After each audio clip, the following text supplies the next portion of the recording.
hand in hand. They're bookends um, in a way that makes them appear together more than any other sefer. Again, Bereshis is Shmos is called Sefer Sheni. Vayikra is not called Sefer Shlishi. It leads us to believe that there is a special connection with Bereshis and Shmos. And the most obvious answer is Bereshis are the Avos. And the Avos basically are developing the root system of Klal Yisrael, and Sefer Sheni is Bnei Yisrael in its formative years. So Bereshit is the blueprint, if you will, through the Avos, and then you have the formative years of Bnei Yisrael, hence Sefer Rishon and Sefer Sheni. It's interesting that there is a transition. Now, oddly enough, that Yosef is the Torah mentions his burial in the end of Bereshis, and the Torah also mentions his burial in the beginning of Shemos. He's buried, so to speak, twice, if you will. The Torah mentions, but the question is why. And based on what we're saying, it makes perfect sense. See, Yosef was a transitional figure. Yosef, although he's one of the Shvatim, he does also carry some of the firepower of an Av, to the extent that just like Yaakov had sons that became Shvatim, Yosef also had sons that became Shvatim, Menashe and Ephraim. And so Yosef is actually a quasi-Av. He represents a transition. In fact, we see this much similarity. Yosef is almost an extension of Yaakov, right? He looked like him. The same things happened to him, Rashi points out. So Yosef is seen as an extension of Yaakov, and he represents transition from the Avos period to the Banim period.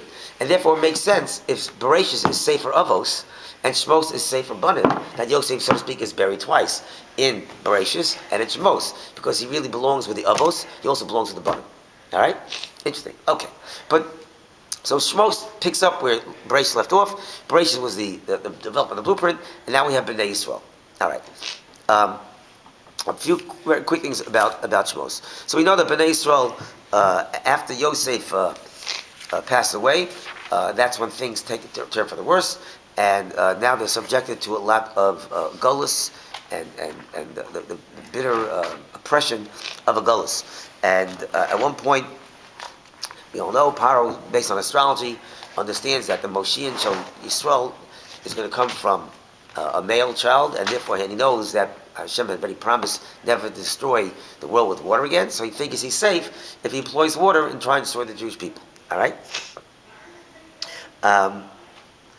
And of course we all know that his plan backfired, because Moshe Rabbeinu not only was not killed, but he was actually saved by Paro's own daughter. And the irony of ironies is that not only did Paro not succeed, but he ends up raising the leader of Jewish people, and perhaps giving him some leadership skills as well, being brought up in the house of the palace, not having gone through servitude himself in a certain sense. As we say, Rabbis Machshavas Belavish, Vatzas Hashem Yisakim. People have many plans, but ultimately HaKadosh Baruch Hu decides. Or in Yiddish they say, famous expression, Menschen lacht, Menschen tracht und Gott lacht. People think and God laughs, right? So Paro thinks he's going to destroy the Jewish people, and just the opposite. He ends up aiding the Jewish people by actually raising Moshe Rabbeinu himself. There is some disagreement whether Paro was aware of the fact that Moshe was Jewish or not. There are some Mepharshim seem to imply that he knew he was Jewish, which would be very odd then. If he knew he was Jewish, then why did he get rid of him? And again, this speaks to Paro's arrogance as well as confidence, that he's confident. Listen, if I raise this Jewish kid in the Egyptian culture, in my palace, there's no way he's going to be a leader of Jewish people. I'm going to own him. And in a certain sense, he wants to go toe-to-toe with God. If he's supposed to be Mashiach, he'll be mine. Because I have full confidence in my Egyptian culture that it'll just overwhelm him and assimilate. Little do you understand that the Jew doesn't work that way. That no matter how much we face, there's a part of the Jew that is indefatigable, and Moshe Rabbeinu himself, in particular, was not going to be brought down because of it. So that was the case. Now, also we know that, I want to point out that Paro knew that the Moshe would come from the Shevet Levi, and that's why he did not want to enslave Shevet Levi. Shevet Levi, we know, was exempt from Shibud, from the thing. And what was the cheshbon Paro made? Paro understood in a very deep way. He was no dummy. Paro said, you know what? It makes sense that the leader of the Jewish people is going to have to be someone from one of them, one of the oppressed people. One of the oppressed people could be a leader. Somebody who never felt the oppression. He's not going to go out and live and become a leader. He's not capable. He doesn't understand their plight. He doesn't understand what they're suffering, and he can't be a successful leader. They won't trust him, and he won't relate to them. And so therefore he figured the best thing to do is, if he wants to thwart Hashem's plan, again, is not put Shevet Levi under Shibud. But little do you know that Moshe Rabbeinu didn't work that way. Why? Two things. First of all, Moshe Rabbeinu himself, if you take a look, two things. The Torah testifies that he went down himself, the Yarbis of Loisim. He went to see the pain, the affliction, and he felt their pain. He lived through the goals, even though he was exempt. And even though, yes, he went to help out the Jews that were, suffering, of course he knew that him helping them lift a boulder or a stone is not going to in any way take away from their tremendous pain, but he wanted to feel what they were going through. And not only that, later on we see, he names his two children, Gershom, right? He names them names that clearly he identifies with the Gullus. And because he identifies with the Gullus, Paro did not understand that a person like Moshe Rabbeinu could identify the Gullus and not only feel the pain and understand what that Gullus is. And that's really the hallmark, by the way, of a leader in general, and certainly a Jewish leader. Moshe Rabbeinu, when he meets Hashem at the Sneh, Hashem tells him to take off his shoes. So the cuts, we know why. Admas Kodeshi, because it's holy land. So why do you take off his shoes when it's holy land, by the way? So why do you take off his shoes? One pshat is, I think B'nai Yisrael says, because in the base of Midrash also the Kahanim did not wear shoes. Why not? Because the land was holy. What does that mean? Hashem, after Adam sinned, Hashem cursed the ground. So we wear shoes as a barrier between ourselves and the cursed ground. But in a place that's not cursed, i.e. the base of Midrash, you don't wear a barrier. And you don't need shoes. And if Hashem declares that the ground that you're standing, Moshe, is Admas Kodesh, again, you don't have to wear shoes as a barrier because you're not sitting on cursed ground. All right?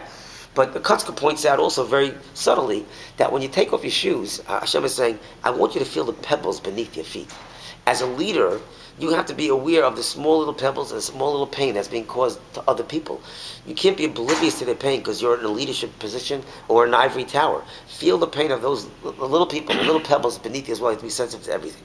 Okay. I'm jumping around a little bit, but at the Sneh, Moshe Rabbeinu sees a burning Sneh, a burning bush, which he doesn't react to.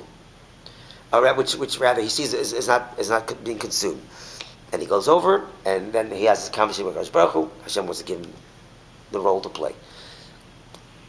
Obviously, there's a lot of symbolism behind the burning bush. I want to share with you the 4 very succinct lessons of the burning bush. Number 1 is Hashem does not plop himself in front of you. There was a burning bush on the side, and Moshe Rabbeinu, based on his intellectual curiosity, said, hey, something doesn't make sense here. There might be a message here. I need to discover what that message is. So Moshe Rabbeinu went out of his way to say, what's going on over here? Hashem doesn't say, here I am. Hashem gives us many signs, but we have to have the intellectual honesty and integrity to say, hey, something here doesn't seem right. Is there a message here? And therefore he goes for the bush. That's number 1. Number 2, Hashem did not appear in this majestic oak or majestic tree. He appeared in a little shrub. And the lesson again is, we sometimes expect Hashem, or we only want Hashem, or we think we'll find Hashem only in the grandiose of situations.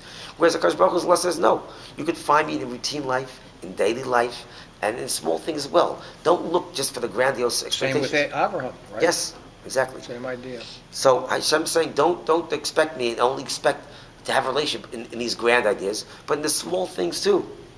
Number 3, God forbid somebody dies and he's laying in,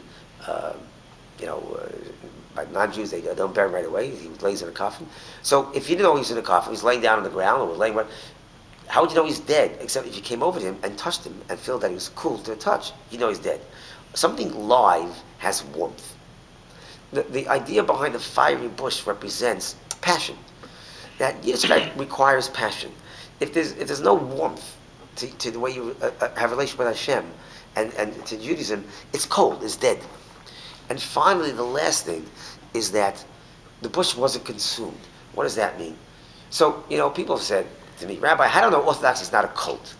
Which I always find to be a very insulting question, because I don't think they ever asked the Pope, how do I know Christianity is not a cult, right? They don't suspect Christianity is a cult, but for some reason Orthodoxy somewhere is a cult.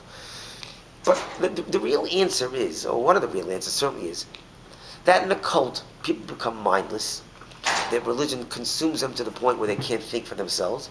Often involves a charismatic leader that is able to mesmerize them. By the way, that's one of the reasons why Moshe Rabbeinu was a stutterer. So people later on shouldn't say they were duped by this charismatic leader. He was not charismatic. He wasn't a smooth talking politician. He was a stutterer. All right. And nor should people say that it wasn't Hashem that got us out of Mitzrayim. It was Moshe Rabbeinu's smooth talking. That wasn't the case either as well. Okay, but having said that, the idea behind the fire not consuming the bush represents this idea that religion is not supposed to consume you. You're supposed to maintain your identity, maintain your sense of self, and then you find ways to use that personality that God gave you and your individuality in a way of connecting to Kadosh Baruch Hu. But you're not supposed to lose your individuality. You're not supposed to lose your self-identification. In a cult, they become mindless robots in a certain sense. That's not HaKadosh Baruch Hu's vision of what religion is all about. So again, that the bush was not consumed represents this idea as well, that religion is not supposed to consume you to the point where you're lost, where you don't exist. There's non-existence. Those are the 4 lessons, if you will, about the bush. And one last thing before we go into the next piece, which we'll carry on for later on. We know that when Moshe Rabbeinu, when Paro said he wants to kill all the male children, so we know that the two, Yocheved and Miriam, Shifra and Puah, and they're called Shifra and Puah because they cooed and made nice to the children, which is interesting why the Torah tells us that. I mean, why is that significant to know? And the significance again is this idea that we don't dismiss small little things too. The fact that they coo to the child, make nice to the child, small little things make a difference in life too. We often look for the grand things in life, and the small things are also important. But it's interesting what the Torah says is that they didn't throw away, they didn't kill these children. Why? Pasuk says, because they were God-fearing. Right? That's what Pasuk saying. V'tirena hamyal selukim. But they were God-fearing. Because they were God-fearing, they didn't throw these children. They didn't kill them. Now, let me ask a question. People would say today, I object to that. You're telling me that the only reason why they did the right thing is because they're religious? Can't you be a moral person without being religious? Right? We hear this all the time. Why do I have to believe in a God? I could be a moral, decent, good human being. So why are we bringing God into the picture? Maybe they didn't kill these children because they were good, moral people. Why does that prove they were God-fearing? And the answer is, oh, yes, it proves they were God-fearing. Because the truth of the matter is, certainly they were risking their own lives. I mean, that we know. But more than that, because you risk your own life, you have every reason to rationalize why you don't risk your own life. Anybody can make the case with a rational mind, if you don't believe in religion, that, you know what, I am not doing a service to these children to let them be born into a Holocaust. It's actually a mercy killing if I let them die. Why am I risking? Why would I let these children be born into hell? Again, Mitzrayim was nothing less than a gullus, but less than a Holocaust, and more so. It was even more intense. So you can make the argument that I'm doing them a favor by not letting let them live only to die or to suffer. You could rationalize that way. The only reason why you wouldn't is if you're God-fearing. And if God says, don't play God, this is what I want, whether you understand it or not. That's the only reason why they did what they did. But a human being, a rational person, might have simply rationalized that, you know what, I don't want to die. And if Paro finds out he's going to kill me, and truth is, why am I saving them? What benefit am I doing to them? But it's only if you believe in a God that you don't ask those questions. You say, listen, Hashem wants in this world for whatever reason, and it's not my job. It's not my job to play God. In fact, Miriam really challenged her own father. Her own father didn't want to have more children for that reason. He wasn't killing children, but she called him a murderer. She said, you're worse than Paro. Paro wants to rob him of this world. You're robbing him of this world and the world to come. And Paro is only killing the male children. You're killing males and females. So, 1 second. Yeah. So that was the argument that Amram himself made to some degree. I just want to point out something very interesting.